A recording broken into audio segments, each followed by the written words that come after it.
What is going on, guys? It's your boy Taz from Take It Outside. Welcome to the channel if you're new. Welcome back if you're returning. If you haven't done so already, go ahead and smash that subscribe button down below. Do not forget about my giveaway going on right now. 300 subscribers. That's when we'll be doing the giveaway for the Icon 52-piece set, completely free to you. It's already been purchased. Rules are simple. All you got to do is like, comment, and subscribe. All three of those have to be done for you to be properly entered into this giveaway here. All right, so do not forget about that. All right. Now, I know this camera angle is still a little funky, and I apologize for that. I'm still looking for the perfect setup. But that being said, this motovlog, all we're doing is just riding around, chit-chatting, talking a little bit. And this is primarily for myself because after doing some research and doing some tweaking and stuff like that, I've gone into the mic itself and I have adjusted some settings to hopefully help with that wind noise. I've also moved the mic in the helmet. If you don't know, I've got the Simpson Mod Bandit. It is notorious for being loud, but it's a good looking helmet. Quite frankly, I don't care because I wear plugs anyway. So I moved the mic to be directly in front of my mouth. Hopefully this isn't too terribly loud. But the main thing is adjusting the gain to help mitigate the wind noise. Because every motovlog that I have done thus far, I've had to go in and change a lot of audio settings just so you can hear me properly. And if I can do some internal changes with the microphone itself to help in the editing process, and that's what I'll do. So, made a couple tweaks. I think the biggest one is probably to the gain.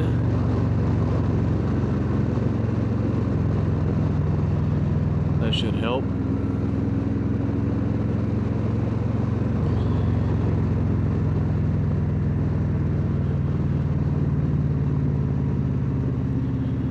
And I know this is not the ideal camera setup, angle, whatever you want to call it. I'm still tweaking that. So whenever I first started, I had one of those detachable, like cinch down style camera mounts. There's a picture somewhere on the screen right here. Didn't really care for that because it messed with the chin curtain on the helmet, bunched it up. Didn't really care for it, didn't like the fit. I did like being able to take off the camera whenever I wanted to, but if I'm going to motovlog, that's probably something I'm just going to have to eat. But what I also did was get the Motorad's Flex Slim. Was recommended in a couple comments. I tried that out and it worked for a little bit, but the way that the Mod Bandit is, I don't know, it did not fit well. There's a short clip of it in the previous motovlog where you can see what I'm talking about, and the customer service from them was great. Told them like, hey, this just didn't work for me, blah blah blah. No problem from them. All they asked was for my invoice, or the proof of purchase basically, and then they wanted a video or picture, I should say. They wanted a picture of the mount off of the helmet and basically not able to be used. So did that, they refunded me, but while I was on their website, I noticed that they had the OG Flex camera mount, and I do believe it's going to be a better fit for how the flat how the flat Mod Bandit is. So I've ordered one of those. It'll be in soon. And then once I get that, we'll throw that on and see how that does.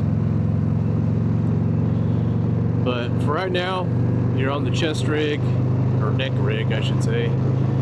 Like whenever I went up to Louisville. If you haven't checked out that video, it'll be linked down below. Super cool video, just hitting some back roads, big chillin', nothing crazy.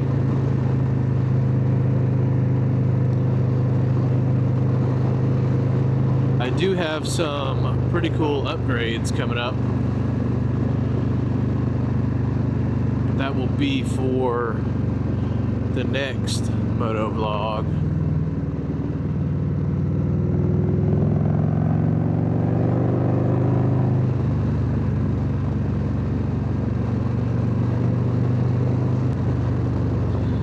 Yeah, let me know in the comments down below what you think of this audio quality. Does it sound better? Is it still, you know, super loud from the wind noise? Obviously my other videos haven't been super loud, but basically what I have to go in and do is enhance the voice so that it overcomes the wind noise, especially going highway speeds. I'll probably have to do the same thing because, I mean, wind noise is just inevitable. But let me know what you think of this video compared to my previous motovlogs. And if you've got any tips and tricks up your sleeve, go ahead, drop them down below. I'm still learning.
know if that last little heard me or not. I've never been on this road before. It's a good one. Roads that I've never been on before, especially that have crazy switchbacks like that, I like to take it real slow, especially around the blind curves and stuff like that, because you never know what it's going to be around that corner. For instance, I don't know if you could see all too well, but there were a couple spots that had, you know, fallen rock and sticks and stuff like that in the road.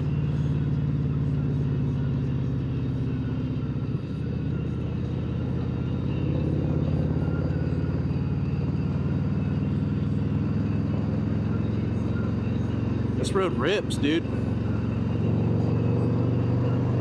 I have no idea where I'm at right now. That's the one thing that I absolutely love about riding bikes, dude, is you just get on that thing, and if you ain't got nowhere to go or nothing to do for the day, you just rip, bro. You just go.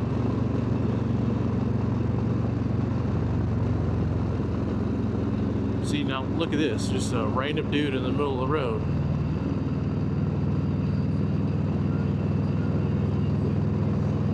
Oh, he's fishing.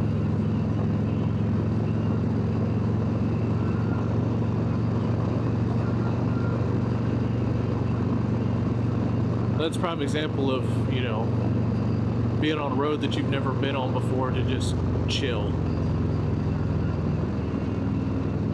I'm all for getting after it and, you know, scraping boards and stuff like that.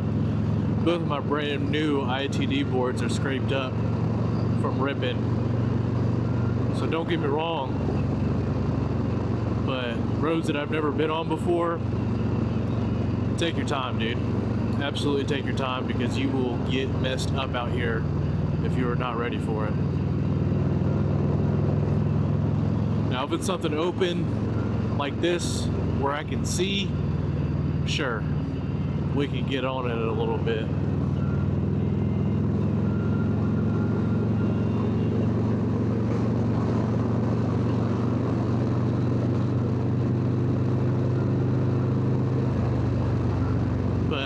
Prime example right here, blind curve. Don't know what's coming around the corner. Just take your time, dude.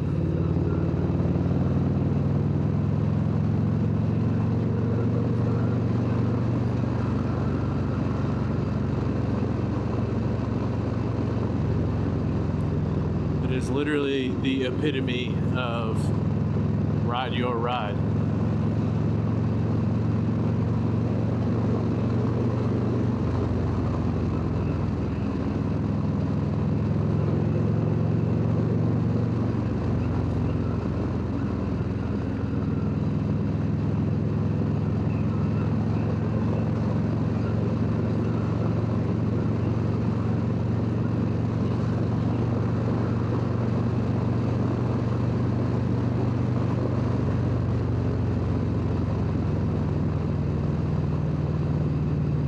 See, all this gravel right here. Oh, Jesus Christ. I don't know if y'all can see that, but my bike just literally fishtailed. There's more right there. I'm gonna slow way down right here. All this gravel right in the middle of a curve, dude. Dude, that will shoot you straight into them trees right there. More gravel right there.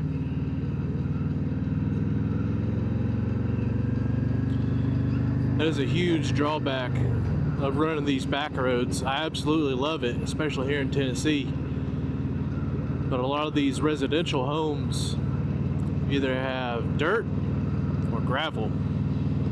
Look at that right there. They either have dirt or gravel for the driveway, which is fine. You know, it's what I grew up on. But owners have the tendency to not keep their stuff in check. And then also every now and again you'll have the folks that mow their grass and don't keep up with their clippings, which sucks. There was a time I was ripping on a pretty well-known road, and I've gone it, you know, bunch of times, and we're ripping, talking like scraping pegs in our R1, you know. Come around this corner, and I know that there is some houses off to my right. Homeowner is cutting grass, dude, and right in the middle of the road is nothing but glass clippings, and almost lost it, dude. Could have been hurt really bad. You know, because I was going every bit about 70, and I mean that would have been my fault, but at the end of the day, I think a lot of these homeowners don't realize just how slick glass clippings are to motorcycles.